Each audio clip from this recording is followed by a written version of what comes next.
buka pertemuan 4 kali. Okey. Saya nak selesaikan untuk rakan saya Kota Baru bertanyakan tentang akta hasutan yang berbangkit. Apakah kerajaan berhasrat untuk memansuhkan akta hasutan? Apakah akan kaji kesesuaian pemakaian? Saya jawab baru ni ketika MQT menjawab soalan paguh.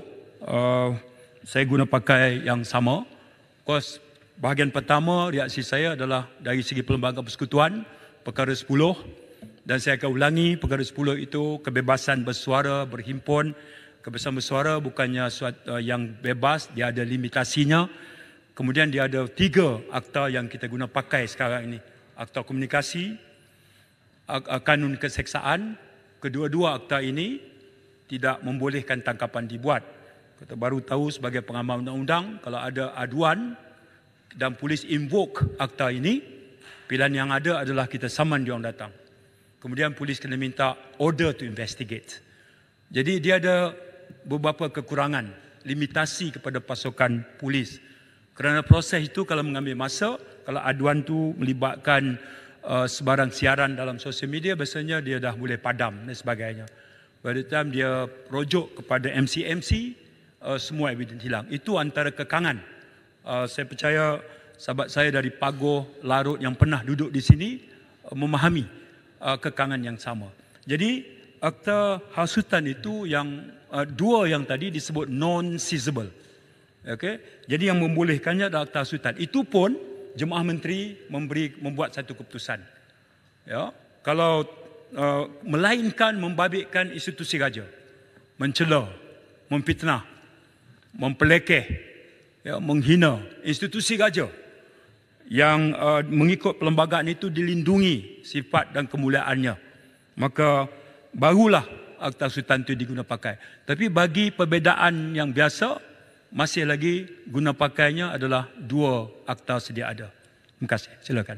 Terima kasih sahabat saya Menteri KDN. Memang apabila Yang Berhormat berada di sebelah sana lah, tidak sebagaimana Yang Berhormat berada di tempat saya duduk sekarang ni dulu. Masa dulu, akta hasutan will be abolished completely. Itu penegasan daripada Yang Berhormat sendiri juga. Kerana bagi kita nampak, memang kami sebagai pengamal undang-undang pun apabila membela kes yang dituduh di bawah akta hasutan, kita melihat terdapatnya loophole yang boleh disalahgunakan, terutamanya oleh pihak kerajaan terhadap mereka yang dianggap bercanggah kepentingan dengan kerajaan. Jadi pada dasarnya saya nak dapat kepastian, adakah akta hasutan yang begitu lama, yang dulu disebut oleh rakan-rakan Yang Berhormat sendiri, Undang-Undang Hutan Rimba, Undang-Undang Draconian. Ramai kawan-kawan saya termasuk Damansara boleh mengesahkan perkara ini. Ini dikatakan di sini. Jadi apabila menjadi kajian, adakah, to be fair to you, adakah kerajaan mempunyai intention, ada niat untuk mengkaji supaya akta ini tidak boleh disalahgunakan oleh mana-mana pihak penguatkuasa? Itu yang kita nak dapat penjelasan. Terima kasih. Kota Baru. Kota Baru di sana, saya di sini baru beberapa tahun kebelakangan saja. Sebelum ni kita sama-sama juga. Tahun 99, Barisan Alternatif kita sama-sama. 2004, bila kita buat manifesto, kita sama-sama tulis ayat yang sama. Menghapuskan undang-undang drakonian, itu ayat sama. Ya. Betul tak? Jadi, ketika Yang Berhormat ada di sini, Menteri Undang-Undang, saya nak tanya kepada Yang Berhormat balik. Ketika Yang Berhormat memegang Kementerian Undang-Undang, ada Yang Berhormat angkat kertas kabinet cadangan untuk meminda? Ada. Kalau ada, saya nak pergi cari lepas ni. Ada tak Yang Berhormat mengangkat cadangan yang sama untuk memansuh atau menggubal akta hasutan 1948? Jangan cuba saya nak tanya yang tu. Ada. Jangan denial syndrome. Tak ada tak? Adakah Yang Berhormat sekarang ini ada atau tidak Yang Berhormat masa berada di sini mengangkat? Saya tanya tindakan yang saudara, sama? jangan tanya saya balik. Ada. Saya Boleh? tanya saudara, saya tanya Yang Berhormat. Saya nak tanya Yang Berhormat juga. Kami ada intention tapi tak sempat melakukannya. Baik. Intention ada. Baik. Dan bukan di bawah bidang kuasa Menteri Undang-Undang. Ya. Kalau jawapannya dah sama-sama kami bagilah peruntukan. ada intention. Jawapan saya pun kami ada intention yang sama. Boleh beritahu bila? Dalam jangka masa Baik, lama. boleh Yang Berhormat beritahu bila intention tu mula tumbuh pada Yang Bila Berhormat? kami memerintah. InsyaAllah bila Kami kami berada memerintah, sebelah kami sana, akan kami pindah. akan buat pindaan itu. Baik. Kami akan hapuskan. Jadi Yang Berhormat tunggu dulu untuk berada di sini. Saya akan tanya soalan yang sama pada Yang Berhormat. Ya Muhammad. Baik, Ya baik. Muhammad. Ya, baik. Yang Muhammad, Muhammad. Tan Nanti, Sri. nanti saya bagi Arau. Saya bagi selesai ni sikit. Saya kata dulu. Nak Tak genjak. bukan Ya Muhammad. Jangan jawab macam tu, tak manis. Tak? Cakap kata akan melaksanakan. Soalan Tapi ditanya. yang ni dia memerintah berapa tahun, setahun tak sempat. Yang Muhammad Saya baru 11 bulan. Yang Muhammad dah merancang. Saya baru 11 bulan. Dah merancang. Yang Muhammad Arau lagi lama. Saya nak tanya Muhammad, bukan sekarang ni akta hasutan ni bukan saja dikurangkan, tapi ditambah. Apa dia 3R? Ya Muhammad, 3R ni macam hasutan juga. Kita tak tahu apa 3R. Kita sekarang ni nak cakap tak berani sebab apa? Takut 3R. Jadi kata hasutan sekarang ni ditambah dengan 3R ya Muhammad. 3R ni istilah kita lah. Nah, istilah sains politik artinya politik identiti. Kita buat parti politik, identiti bangsa. Kita buat parti politik, identiti agama. Tu cerita dia. Tak ada salah apa. UMNO masukkan tujuan UMNO ditubuh untuk menegak, mengembang dan mempertahankan Islam. Noktah. Tak ada masalah. Undang-undang tubuh, akta pertubuhan lulus, pas. Quran, sunnah, ijma' ulama', qiyas, sumber tertinggi. Masukkan permohonan akta pertubuhan, tak ada masalah. Kami, keadilan untuk semua. Selesai. Amanah, rahmatan lil alamin. Selesai. Identiti. Laksanakanlah sebagai selling point kita. Tak ada masalah. Yang menjadi masalah. Terima kasih. Nah, bila Terima saya nak kasih, jawab, Muhammad. bagi peluang Tapi dulu. saya nak beritahu. Arau, bagi akta peluang. pertubuhan ni dibuat Payahlah. sebelum Arau. 3R ni baru ya. Arau. Baik, Dia tak ada masalah. Arau. Yang tak boleh saya kata. Peranti ni baru ya. Ya, Muhammad. yang tak boleh saya kata ialah apabila politik identiti. Ya kalau kita perjuang kita nak bangsa kita maju berjaya, tak ada masalah. Ya. Cuma dalam jalan untuk itu timbul ke perkara yang saya dah ungkap pada jawapan yang lepas. Saya tak mau ulang. Ya. Perkara yang menyebabkan keadaan yang tidak harmoni. Jadi tugas hakiki Kementerian Dalam Negeri ni keamanan dan ketenteraman awam. Ya, jadi gitu. Betul saya tak mau berpencak silat dari segi politik. Saya kata tugas kita ke depan nanti adalah bila kita nak berlawan, kita berlawan dari segi memperkenalkan dasar program kita. Menarik rakyat dengan cara itu. Dengan cara, bukan dengan cara pilih kawan ini masuk neraka. Tak boleh lah. Hatu ya. Saya kata. Ya. Contohlah. Macam Dia Ketua neraka Pemuda ni, PAS Mat, SEK. siapa? Itu fakta. Siapa yang sebut Ketua Pemuda PAS bahagian SEK. Kawasan SEK. Lepas itu dia Dah tarik kata balik. Dia tarik balik dah pun. Betul dia tarik balik. Menteri, ini Baik, yang PAS bagi saya jawab bahagian tu. boleh, Betul dia tapi- tarik balik. kenapa nak timbul lagi? Benda dah tutup. Ulang perkara yang dah tarik Dia dah minta balik. maaf. Ya Muhammad, spesifik soalan spesifik. Sebagai boleh? contoh, ya. Boleh, soalan Sebagai contoh, spesifik. saya sebut. Ya. Duduk lo, ni floor saya. Saya hormat bila sana tanya, saya duduk. Bila saya sebut, bila saya peluang saya, bagilah ini. Saya sebut fakta. SEK. Itu fakta. Sebab itu, keluar arahan parti supaya dia jangan teruskan. Baguslah tu. Tapi tak memadam bahawa dia mengungkap. Ya, yang di Pertua PAS kawasan Padang Serai. Berkhutbah di Masjid Taman Selasih. Kak Wan, rujukan dia Matampau. Kalau nanti rang undang-undang 355 dibentang, Kak Wan jangan tak sokong. Kalau tak sokong, kubuk Cina, jerat Cina. Khutbah captured crowd dalam masjid. Apa pilihan kita? Kita pergi sembahyang Jumaat. Jadi yang ini ni kena ada batasan undang-undang mengawalnya. Ya saya sebut. Ya.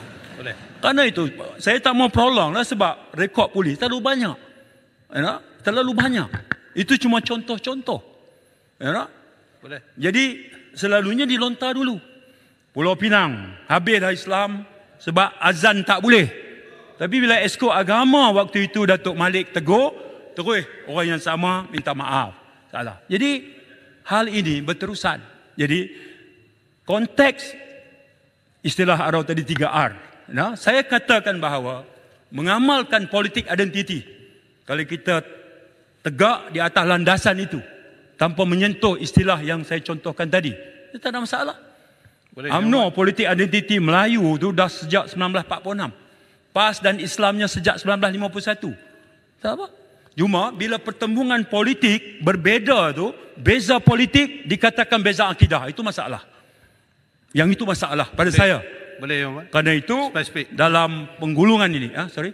Soalan spesifik. Sila. Okey, terima kasih. Yang lain tolong duduk. Terima kasih, Bagi pengarah batas. Saya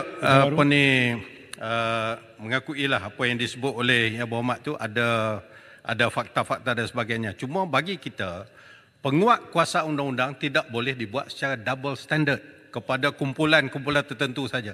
Spesifik saya nak tanya. Satu kenyataan yang dikeluarkan oleh seorang pemimpin parti politik yang berada dalam dewan ini jugalah. Saya baca secara verbatim sebagaimana disiarkan dalam quote. Selain itu, saya harus mengakui jika anda ingin menghilangkan tekanan dan berehat dengan meminum beberapa gelas, adakah itu salah? Di sana mereka mengatakan anda tidak boleh minum, tetapi selagi Pulau Pinang masih kekal, anda boleh minum seperti biasa. Yang pertama. Yang kedua, lebih penting, dalam gelombang hijau ini, mereka melihat kuil kamu dengan rasa tidak senang, terutamanya kuil India. Jika mereka tidak suka apa yang mereka lihat, mereka akan memusnahkannya. Tidak benarkan kamu semayang. Tapi ingat, selagi Pulau Pinang masih kekal, rakyat boleh bersemayang. Pertama, dari segi minum arak. Yang Berhormat pernah jadi ahli parlimen satu penggal di Kelantan. Kelantan yang diperintah sejak tahun 90. Pernahkah kerajaan Kelantan mengharamkan orang bukan Islam minum arak? Sehingga sekarang ini, tak pernah. Dan adakah selama ini negeri-negeri yang diperintah oleh apa yang disebut gelombang hijau, semua orang fahamlah, menguatkuasakan undang-undang kuil-kuil India ataupun rumah ibadat bukan Islam tidak dibenarkan didirikan? Malahan di Kelantan juga semua rumah ibadat bukan Islam dilaksanakan dengan sebaik-baiknya, diberikan sepenuh kerjasama oleh pihak kerajaan. Adakah statement seumpama ini tidak dianggap bahaya, hasutan dan juga bercanggah dengan 3R? Terima kasih. Hal yang Menteri, Yang mungkin Berhormat boleh saya tambah lagi. Ya, Jasik, bagi saya dah. Banyak lagi kami nak senarai. Kalau kita nak cerita berkait soal Bagi tuduhan. jawab dulu, Sik. Macam mana saya nak jawab Jangan Kota Baru? emosional, duduk, Sik. Duduk dulu. Speaker Hal anda, yang Sik. Kota Baru bangkitkan itu, Kertas siasatan telah dirujuk kepada AGC pada 7/7 dengan di bawah Seksyen 505C. Terjawab? Tak terjawab? Tak ada masalah. Kertas siasatan dah lengkap, dah dirujuk pada AGC. Yang Hormat, Okey. Sanusi sentuhlah. Arau, Sebab nanti itu- arau. Sebab itu saya kata, Kejap, Menteri jangan jawab. Nanti kejap. kalau saya nak ambil pendekatan cara itu, saya privy kepada semua maklumat, kertas siasatan dan ungkapan yang jauh lebih dahsyat. Itu tak kondusif. Menggulung ini peringkat dasar dia, kita nak berikan apakah pengajaran yang boleh kita ambil daripada istilah ni. Saya bagi contoh, yang Muhammad bagi contoh, tak habis. Jadi cerita dia adalah untuk tidak lagi mengamalkan politik seumpama ini. Susahlah. Kena cuba. Yang itu aja. Ya, no? Yang Muhammad sebut tadi, dengan terus saya boleh jawab.